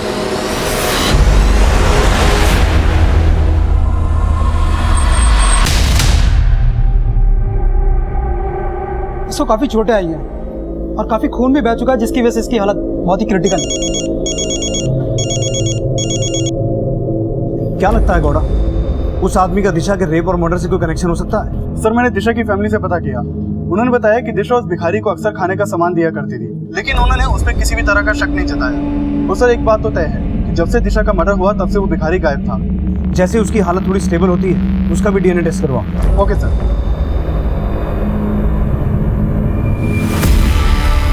सर मुझे ये नहीं पता कि रूपा अपने पति के साथ क्यों नहीं रहती थी, लेकिन उसका पति हमेशा यहाँ आया जाया करता था, और कुछ दिन पहले तो वो रूपा को अपने साथ जबरदस्ती ले जाने की कोशिश भी कर रहा था। कहीं नहीं जाएगी ये। बीवी है मेरी वो, देखता तू किसे रोकती। चल चल। बीवी है तेरी? अगर तू उसे बीवी मानता ना तो किसी और औरत के साथ रिश्ता नहीं रखता तू। तेरी चेची भी ना कुछ कम नहीं है, इसकी सच्चाई तुझे पता चली ना तो। खराब खुद है और आरोप मेरी चेची पे लगा रहा है ना। चल निकल ऐसे, निकल वरना 100 नंबर लगा के ना पुलिस को बुलाऊंगी। भाग। मैंने कुछ भी नहीं किया। 16 जून की शाम तूने दिशा का मर्डर किया था। नहीं साहब, उस वक्त मैं ड्यूटी पे था। साहब मैं मानता हूँ कि उनके साथ मेरी नहीं बनती, लेकिन साहब मैंने कुछ भी नहीं किया। रूपा मुझ पर बेकार में शक करती थी। मेरा यकीन मानिए, मेरा किसी के साथ कोई चक्कर नहीं साहब। लेकिन तू अपनी बीवी रूपा को बोलता था कि तुझे रूपा से ज्यादा दिशा पसंद थी, लेकिन दिशा ने पूरे मोहल्ले के सामने तेरी बेइज्जती कर दी। गुस्सा तो आया होगा, इसलिए तूने उसे सिर्फ मारा नहीं बल्कि उसके साथ अपनी हवस भी पूरी की। नहीं साहब, मैंने कुछ भी नहीं किया है, मुझे जाने दो साहब। दिशा का रेप हुआ है, ऐसे नहीं जाने देंगे। इसका डीएनए टेस्ट करवाओ। दिशा की बॉडी पे जो डीएनए मिला था वो जरूर इसी का होगा। हेलो, क्या सर? जिस आदमी को लोगों ने दिशा के घर के पास पीटा था उसकी हॉस्पिटल में डेथ हो गई है।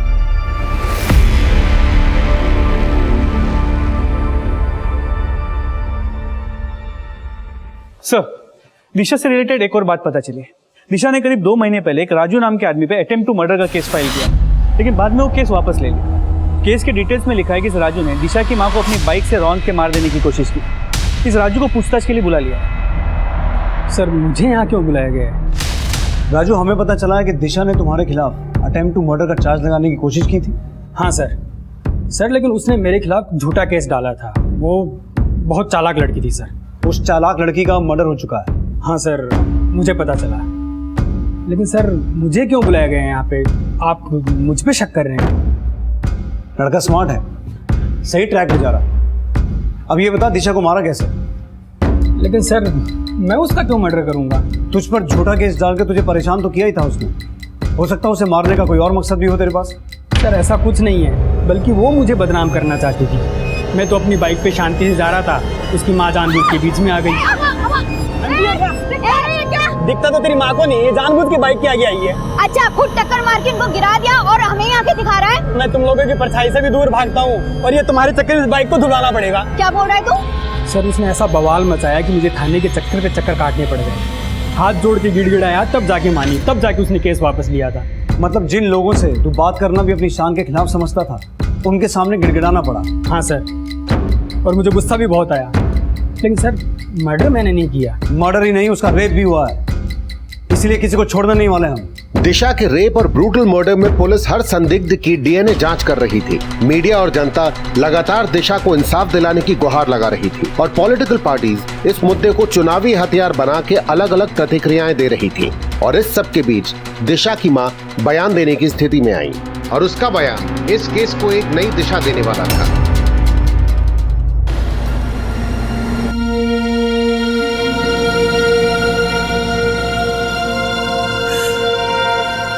मुझे मेरी बच्ची चाहिए।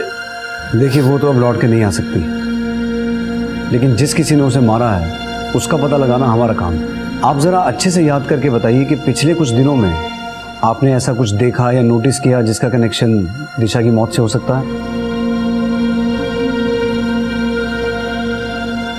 हाँ साहब, एक रात पहले किसी ने हम पर हमला किया था। हमला? हाँ। कैसा हमला? रात को हमारी छत पर किसी ने पत्थर फेंके थे।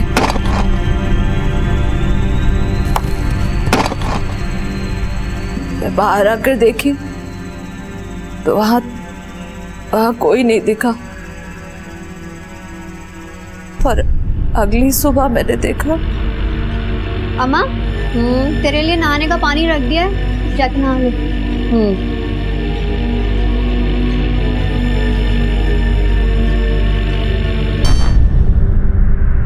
मुझे लगा कि वो बीड़ी और माचिस मेरे पड़ोसी का है, जिन्होंने हमारे छप्पर पर पत्थर फेंका था। पता लगाने की सोच ही रही थी तब तक। तो वो बीड़ी और माचिस इस वक्त कहाँ है? मेरे घर पे।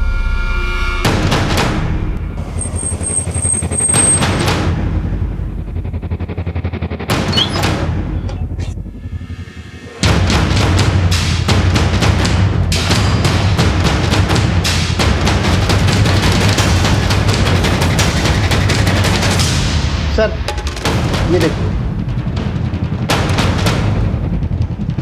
सर, ये काफी लो क्वालिटी की बीड़ी है। इस तरह की बीड़ी लेबर क्लास के लोग ही पीते हैं। 9 नंबर की चप्पल के बाद अब पुलिस के सामने उस ब्रांड की बीड़ी आई जो शायद दिशा का हत्यारा पीने वाला हो सकता था।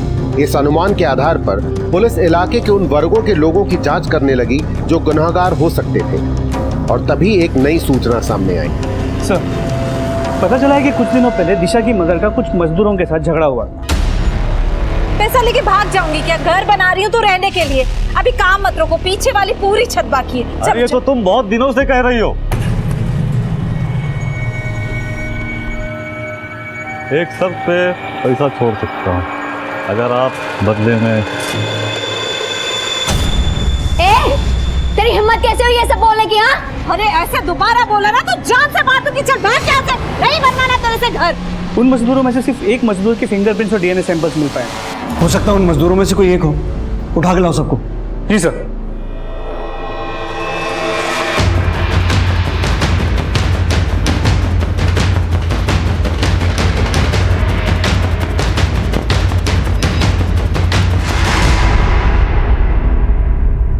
साहब क्या गलती हो गई हमसे?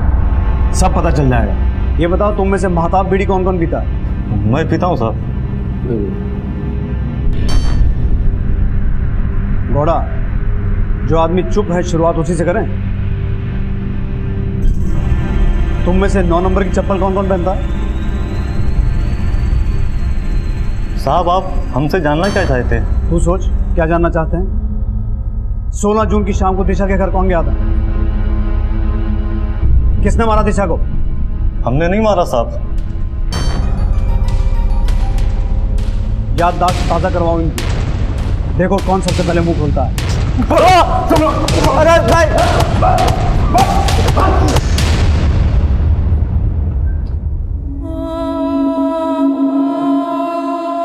रूपा का तो चाह कर भी घर नहीं बसा पाई, पर तू तो शादी कर ले।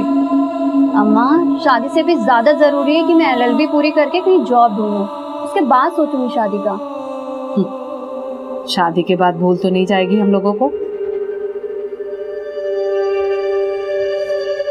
अरे क्या हुआ? ऐसा भी क्या कह दिया मैंने?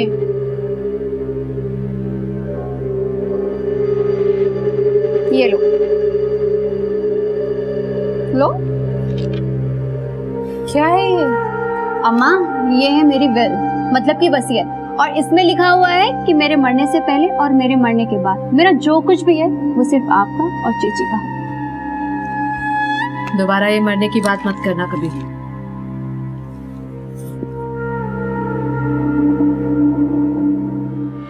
तुम सभी लेबरर्स को तोड़ा, लेकिन कोई भी कुछ नहीं बोल रहा।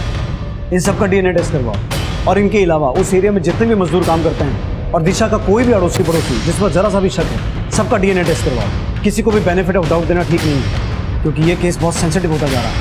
सर,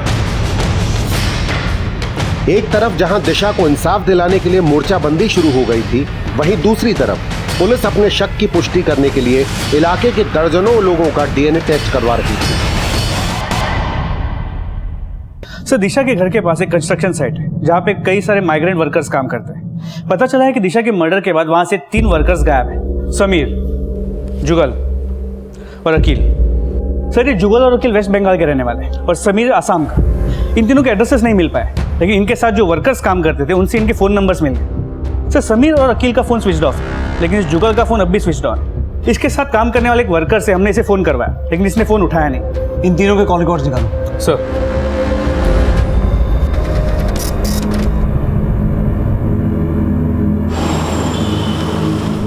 इन तीनों को यहाँ आसपास कभी देखा है आपने? नहीं। कौन है ये लोग? हमें शक है दिशा के रेप और मर्डर में इन तीनों का हाथ हो सकता है। सर, इस समीर का फोन दिशा की मर्डर वाली रात से ही आसाम की तरफ मूव करने लगा और वहां पहुंचते ही स्विच ऑफ हो गया।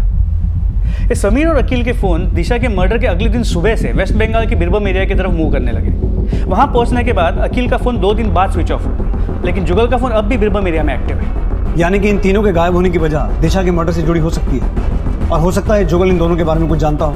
राघव, बीरभूम जाने की तैयारी करो और किसी भी तरह जुगल के फोन को ट्रैक करके उस तक पहुंचो। अकील, जुगल और समीर को संदिग्ध मानते हुए पुलिस उनको ढूंढने में जुट गई और काफी कोशिशों के बाद पुलिस को जुगल का पता चला।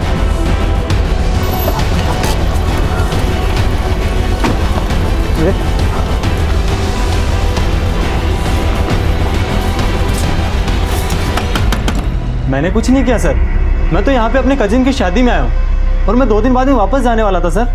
बल्कि मैंने तो वापसी की टिकट पहले से बुक करवा रखी है सर। अकील और समीर कहाँ हैं? सर, अब मुझे पता चला कि उस रात समीर को मुड़ीग्रुज से जाने की इतनी जल्दी क्यों थी। ए अकील, यार मुझे ना 2000 रुपए की जरूरत है। अरे मुझे जल्द से जल्द आसाम जाना। सर मैंने उसे 2000 रुपये दे दिए। उसी रात वो सर आसाम के लिए निकल गए। सर तब मुझे एहसास नहीं हुआ, लेकिन अब लग रहा है सर वो शायद आप लोगों से डर रहा था, इसलिए सर मर्डर करने के बाद वो यहाँ भागा है। कि समीर अभी कहाँ मिलेगा? शायद अपने गांव में, आसाम। वहाँ का पता है तुम्हारे पास? हाँ है सर। उसका पता हमें दो और तुम दोनों को हमारे साथ चलना होगा, डीएनए टेस्टिंग करनी है।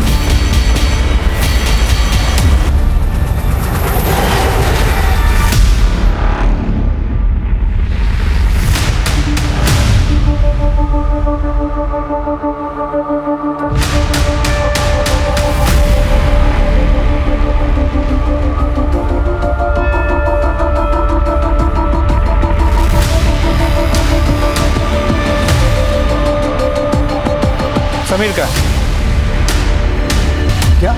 समीर नहीं मिला? नहीं सर, ये समीर आसाम से भी भाग गया है और उसके घर वाले भी ये नहीं जानते कि वो कहाँ है। उसका फ़ोन अब भी बंद है और उसका कोई दूसरा नंबर भी नहीं मिला। समीर के सभी घर वालों का नंबर सर्विलेंस पे डालो, वो उनसे कभी ना कभी तो कांटेक्ट करेगा। उसका लुकआउट नोटिस जारी करो and send his photographs to all police headquarters of India. Sameer का गायब होना उसे इस केस का प्राइम सस्पेक्ट बना रहा था। उसकी तलाश जारी थी।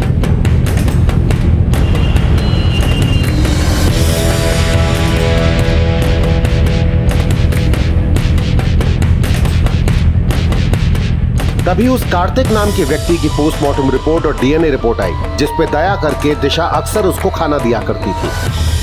सर जिस कार्तिक नाम के आदमी को लोगों ने दिशा का रेपिस्ट और मर्डर होने के शक में मार दिया था, उसके फिंगरप्रिंट्स दिशा के घर और चाकू पे मिले फिंगरप्रिंट से मैच नहीं करते। सर पोस्टमार्टम रिपोर्ट के मुताबिक कार्तिक की मौत इंटरनल और एक्सटर्नल इंजरीज की वजह से हुई थी और मौत के 36 घंटे पहले तक से उसने कुछ खाया भी नहीं था। मतलब उन लोगों ने बिना सोचे समझे ऐसे आदमी को मारा जो बेचारा भीख मांग के अपना पेट पाल रहा था। ऐसे लोगों की वजह से ही दिशा और उसके परिवार को इतना कुछ झेलना पड़ा। ऐसे लोगों के इग्नोरेंस की वजह से ही दिशा के साथ रेप और उसकी हत्या करने वाले को दिशा के साथ इतनी ज्यादती करने का हौसला मिला। अगर ये लोग पहले ही दिशा की चिल्लाने से इकट्ठा हो जाते तो दिशा के साथ इतना बुरा कभी नहीं होता।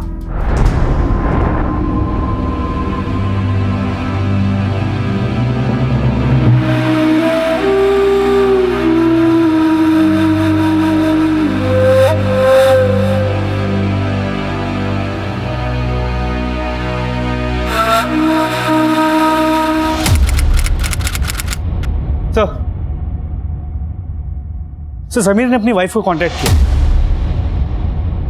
और अभी वो कांचीवेलम के हार्डवेयर गोडाउन के पास। तुम अखिल को अपने साथ लेके कांचीवेलम जाओ, हो सकता है उसके जरिए हम समीर को अरेस्ट कर सकें। जी सर।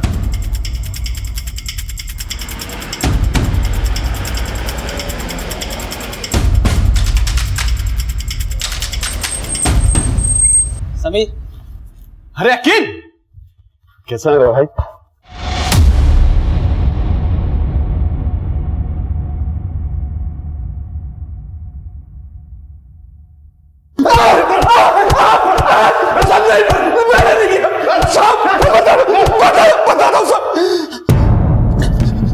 बोल। मुझे पता चला कि उस घर में 3 औरतें रहती हैं। मेरी नजर उस घर की दोनों जवान लड़कियों पर थी। मैं बस मौके की तलाश में था। मुझे पता चला कि आसपास के लोग भी उनसे बात नहीं करते। यही जानने के लिए उस रात में वहां गया था और मैंने उनकी छत पर पत्थर भी फेंके थे।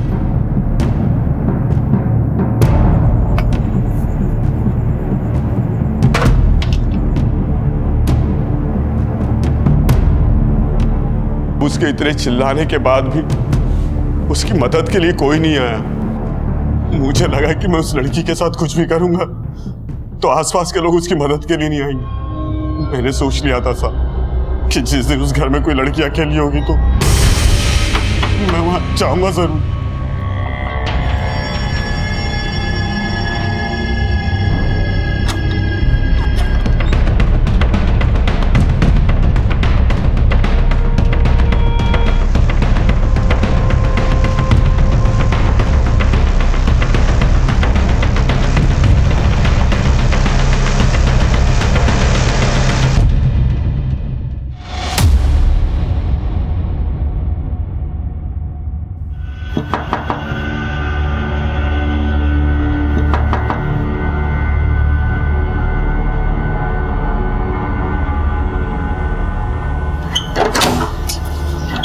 जी, दिशा की मदर रामेश्वरी आप ही हैं? जी। जी, ये आपके और दिशा की बहन रूपा के लिए।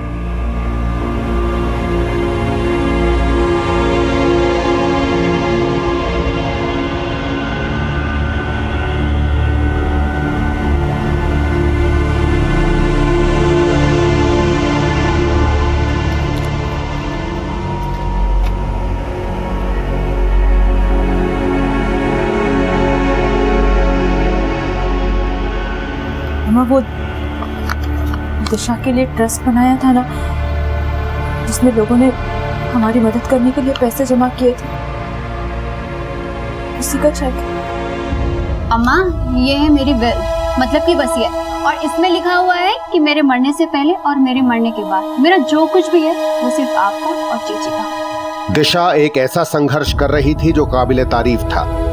दिशा की हत्या उसके परिवार के लिए जितनी दुखद है, उतनी ही इस समाज के लिए भी दुखद है, क्योंकि दिशा जैसे प्रतिभावान लोगों की हमारे समाज को जरूरत है। लेकिन अफसोस, हम अक्सर ऐसे लोगों को प्रोत्साहन देने की बजाय उन्हें जातीय मतभेदों का पीड़ित बना देते हैं, जो बेहद ही निंदनीय है। क्राइम पेट्रोल्स के और भी दिलचस्प कहानी देखने के लिए हमारे चैनल को सब्सक्राइब करें और बेल आइकॉन दबाना न भूलें।